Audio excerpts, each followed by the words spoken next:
Who has a dog? Sorry. Was that yours? Was that Charlotte? No, it was Charlotte. If I didn't let her in the room, she would be scratching at the door. So that's kind of where we are. Today on Who Cares About Men's Health, we're going to learn more about a new male contraceptive. It's a gel. It's in clinical trial, but you're going to learn more about the contraceptive. You'll also learn how you could participate in the clinical trial if you wanted to. This is Who Cares About Men's Health. My name is Scott Singpill. I bring the BS. Bringing the MD to the table is Dr. Troy Madsen. Hey, Scott. And our guest today is Dr. David Turok. He's an OBGYN and also a family practice physician. And he is interested in family planning. And he is, are you running this clinical trial or how are you involved exactly? Yeah, I am the site lead for the Utah site, and there's 10 other sites. All right. So, Dr. Turok, tell me about this male contraceptive gel that you're running the clinical trials on. What do we need to know? So this is an awesome opportunity, and for our team and for men in Utah to make a real contribution to increasing the range of contraceptive methods that are available for people. So this is the first study that's been available for people in Utah for a male hormonal method. And this study is looking at a gel that will be applied daily on the shoulders. Literally, this study rests on the shoulders of men, of male participants. And what's in the gel? What's going on here? Yeah. So it's a combination of a progestin or progestogen called nesterone and testosterone. And the way this stuff works is very similar to the way the birth control pill or the patch or the ring work in female contraception. And basically, this outside hormone tricks your brain into not producing the sex hormones, and that prevents in women it prevents ovulation, and in men it prevents sperm production. It also prevents testosterone production, and that's why the gel also has some testosterone as add back.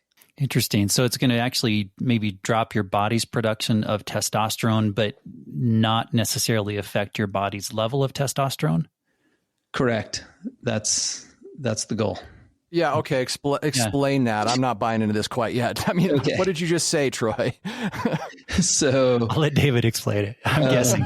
Because I mean, I would think a lot of men would be like, "Oh, I don't know about putting something on that's going to decrease my body's level of testosterone." That doesn't sound like a great idea.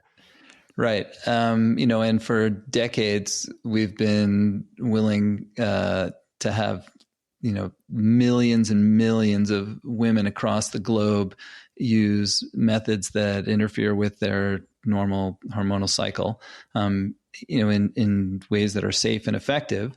And this is similar to that. So what the bottom line on this is there's messaging from the brain at kind of two levels in the brain for gonadotropin releasing hormone, and then for FSH and LH in the pituitary.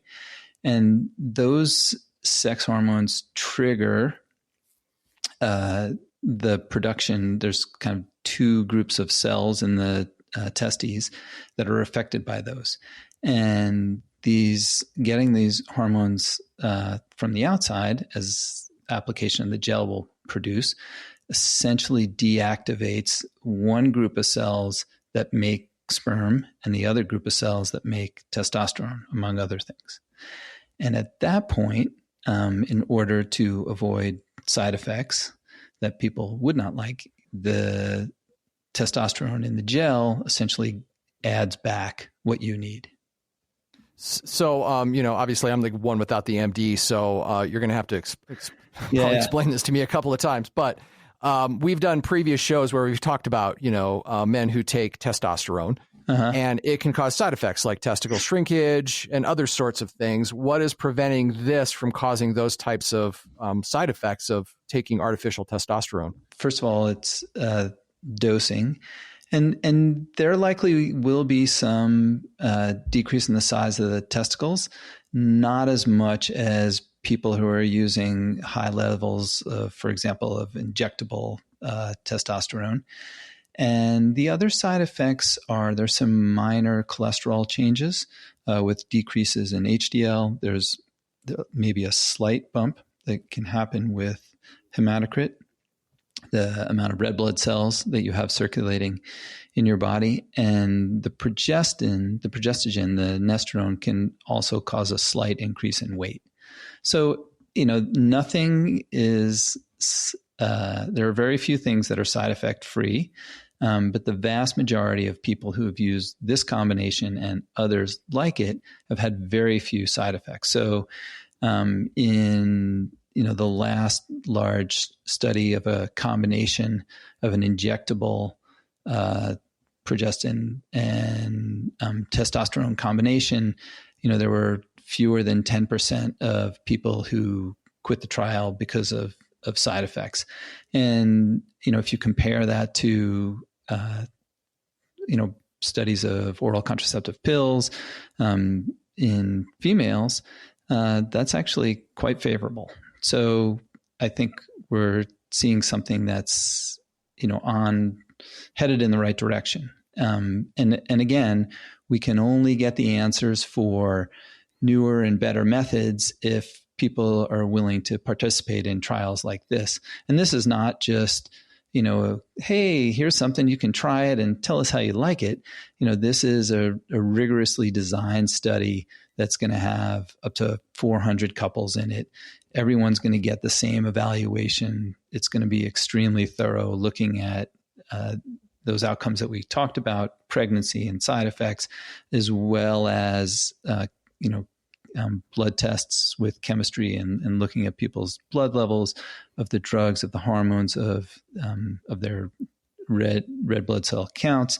And, we're going to have enough people to really evaluate this to see if this is truly safe and effective. And the early signals are from this study and others like it, that they are very favorable.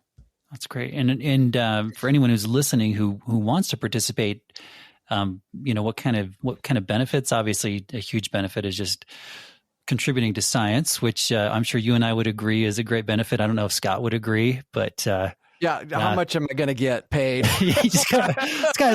That's kind of what we're getting at. Is there any financial? Scott's like, where's the money? Show me the money. Is there a financial incentive to participating or any other benefits? This is not a casual study. The demands of participants are significant, and people are compensated for their time and effort, and I think in a reasonable and generous way. But the combination reimbursement, if you go through the full trial for a couple, is over $3,000. Is another prerequisite for the couples you're looking for, couples that are open to, if it doesn't work, that they were planning on having children anyway? Because you're using a trial for a birth control method that you're not exactly sure of the efficacy yet. Right. They could end up becoming pregnant, right? Absolutely. That is an absolute risk. And people who are entering the study need to be willing to accept that. This is something where there's going to be very close observation. So we're going to be checking people's sperm counts regularly throughout, every month throughout the study. And, in normal use, something like that wouldn't happen. But this is something where if there ever was a problem, or somebody had initially had a low sperm count and then it came back up, we would be able to identify that and, ideally intervene before there was a risk of pregnancy. This is, and again, that coupled with the inherent relatively low risk of pregnancy makes this a safe and reasonable thing. Is there a minimum amount of sexual intimacy? Is there a minimum amount of sex that you have to have while you're in this study? Yeah, Is this an additional incentive? Is that what you're trying to get at, Scott? Maybe. I don't know. Like, well, we got to have sex at least 3 times a week. So the study says so. The study says this is for science. Yeah, that is for couples to determine. But the minimum, the only requirement, and this is true for all contraceptive efficacy studies, not particular to this, but couples have to have at least one episode of intercourse where they were relying only on this method each month for that month to count in the efficacy data. So that's true whether this, we're studying an IUD or a pill or a new injection or the ring, anything. And so hearing this, maybe someone's listening and thinking, well, I don't know that I want to be part of a study. I don't know that I would qualify. I don't know that I have the time to do this, but maybe they're thinking this sounds really cool. What do you think, like longer, bigger picture, if this next phase is successful before this actually becomes a realistic option for men to use? Would you say realistically like 5 years out before you think this would potentially be available by prescription? 5 years would be grease lightning. So that would be a very optimistic scenario. Yeah, I go in 2007. I wrote this paper that was a summary. It was called "The Quest for Better Contraception: Future Methods." And I was a young contraceptive researcher at the time and really wanted to do kind of like a landscape analysis of all the methods that were out there. And there was a section in that paper on male hormonal methods, 2007. And, at the time, for that and several other things, we're like, yes, we're 5, maybe 10 years away. And we're still 5 or 10 years away, but we've made significant progress. And all of these things, they take time because the FDA wants to assure that these are truly safe and they're not going to be the harms associated with newly approved medications. This certainly seems like it's on track and has great potential to deliver a safe and effective method over time that will be reversible. And that's another aspect of the study, looking at what happens when you stop it. How long does it take for sperm counts to come back? And that hasn't been an issue in any of the prior the male hormonal contraceptive studies. Nearly all the participants have had return to normal fertility. So it's a ways out. So if there's a guy now who's 20, maybe by the time he's 30, he could look at using this. Well, sounds more like if there's a guy that's 20, maybe his son will be able to use it. No. I didn't want to go that far with it, but Hey, Troy, we're running out of time here. Do you have any final questions? Yeah. Have you talked to anyone who's used this? And if so, what do they say about it? Do they like it? Do they find it's fairly convenient? Any personal feedback you've gotten from any participants? Yeah. So the feedback from some other people who've participated at other sites has been extremely favorable, and people have been very satisfied. The gel is easy to use. It's easy to apply. The desired results are delivered, and the decrease in sperm counts is occurring a little bit faster than anticipated, which is great, but still takes 2 to 3 months. And the initial efficacy signal has been really good. So people have, the participants have really done a great job and have had very few concerns and negative aspects of feedback thus far, which is great. Cool. We'll put the link to your survey site on our website. Thank you very much, Dr. Turok, and thanks for caring about men's health.